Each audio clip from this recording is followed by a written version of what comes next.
Yeah, and there's a very interesting point in the film where they're watching a film, and the Adolf character steps up to the screen of the film and comments that I'm not going to get this exactly right, but something along the lines of in theatre, everyone sees things from a different perspective, but Right. we all see the same thing, which Yes. seems to me, you're saying something very um, profound, and I suspect quite ironic there, because of course in film we're not all seeing the same thing. We may No. be presented with the same screen, presented with the same image, but as you say, it's what's in the margins is very, very different, and we're reading the film differently. We're bringing different contexts from ourselves into the film. So he's completely Yes. wrong. Yes. For a director, though, if you're directing a play, and I've been to I mean, Edinburgh for me is first of all, the theater festival, the Fringe Festival, where I've had the great opportunity to do works. And I've also had the great opportunity to do the film festival. But in theater, a director will often move around the different seats. How does it, if I see it from here, what am I seeing? So there's a way in which positionality is different than in cinema. There's a way in which you all see the same thing, but that you're absolutely right. That's a complete illusion in a way. But still, it can create the sense of unity, which I think is, again, one of these dangers, you could say, of cinema, in terms of the way it can create a mass, um, and and particularly silent cinema was able to do this. Soviet cinema, early Soviet cinema, which is great cinema, but it really benefited from being silent because it didn't have to deal with the different languages within the Soviet Union. That once you add sound, it introduces these differences, which Mm. of course are always there.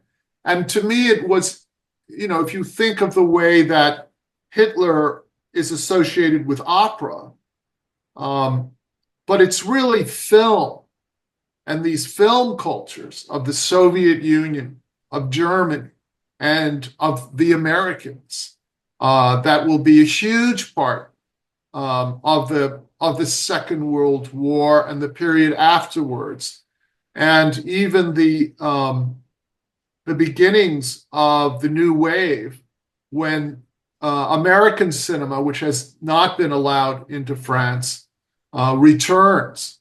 Um, so, um, so Adolf's exposure to this art of film and the way he perceives it as having the ability to create the illusion that wherever we sit, we're seeing one thing, that um, this illusion um, has potentially powerful political implications about the power of images, um, which has fascinated me. Also has fascinated me in the world of Lacan, to be quite honest, also because of, in terms of the importance of language and speech, and you could say the dangers of images almost. And you find this in Hegel too,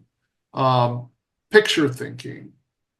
And then, but that's only one element, I mean, we would also then have to talk about narrative and what does it mean to put two images together and to create a narrative versus what does it mean to live in a world like we do, which is replete with images, which are fairly random, and where seeing a film, you can see less images than 90 minutes. If you're spending a lot of time on your phone, you'll seeing a film is actually cutting down, and they're all connected. They're telling a story. So it's in a way, um, a very interesting relationship to the present, and I've been interested, of course, in both these films. The scenes of the analysis are shot black and white, and in the old 4/3 aspect ratio.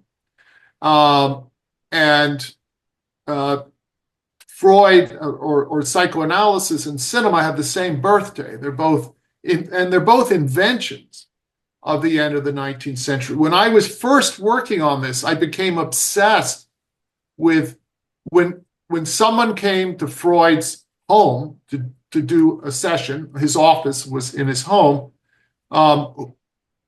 Did they knock? Who opened the door?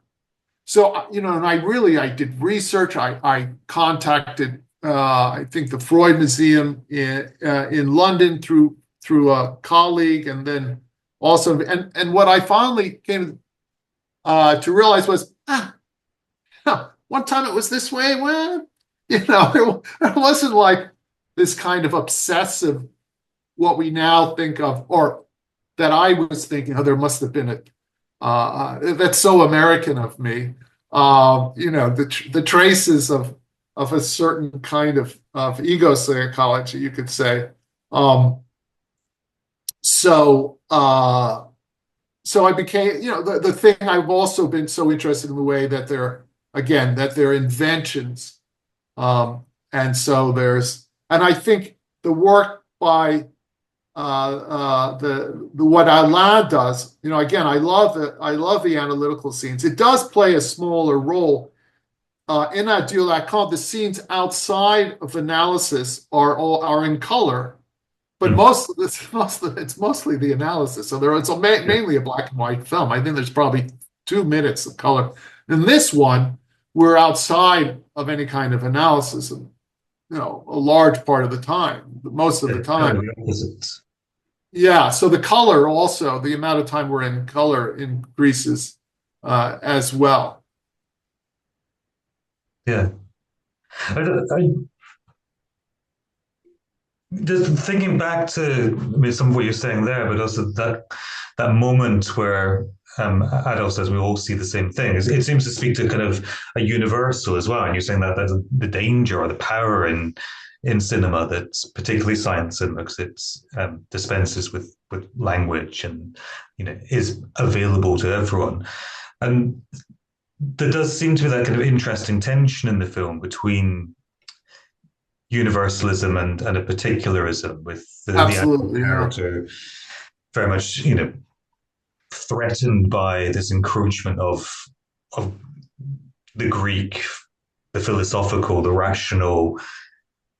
The Hugo character threatened by the presence of Jews, or the existence of Jews, but also in Freud himself, in the sense that he's seeking to establish this universal science, right? At the same time, doing that from a position of a very particular culture, and he's obviously Freud was Jewish, but not only was he Jewish, but the whole psychoanalytic movement, both in terms of analysts and analysans, emerged from the Jewish community of Vienna. So there seems to be a real tension and an unresolved tension there, in terms of you don't simplify it. It's not simply universal is good, particularism is dangerous. It's much more complex than that.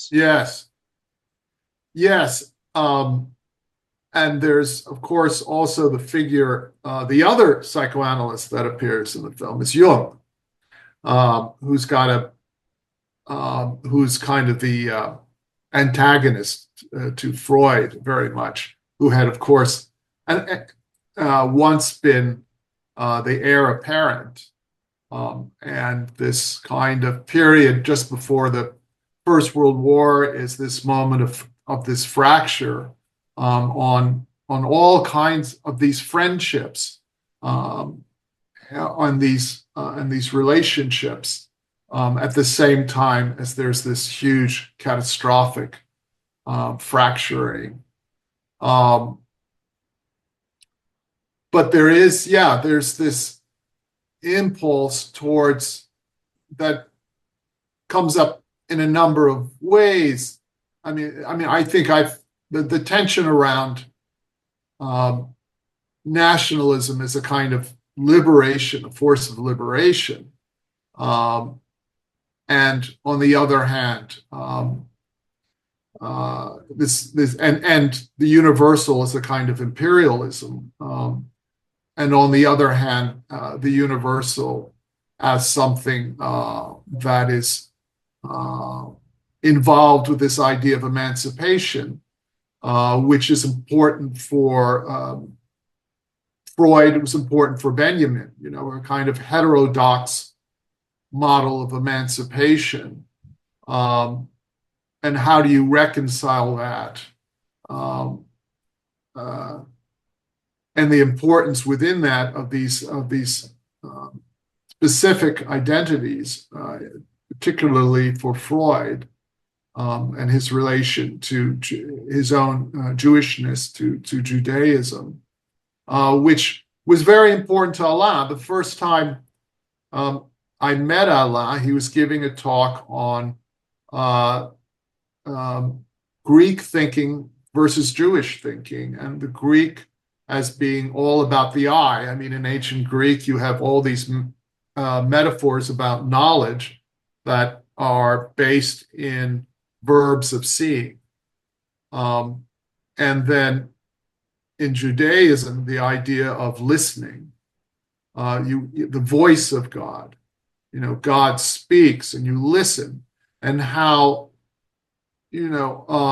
Freud uses this or is inspired by it to listen, to sit behind, to break up the imaginary, who sees the risk, you could say, or the impediment that this kind of unifying ability of the fantasy of it all being together, of everything having its place, that in a way is an impediment. So this kind of contrast between the universal impulse of the way that even Greek culture is placed, and then the specificity within that of what Freud creates with psychoanalysis, are very much at work in the film. I was very much involved, very interested in the ethno-nationalism as this this thing that has taken over in a way throughout Europe, but in other parts of the world, India, certainly elsewhere as well, as I've said. So that dynamic in Alain's work, I think was very, very strong and really spoke to me. And I try to bring it out in the film. Yeah.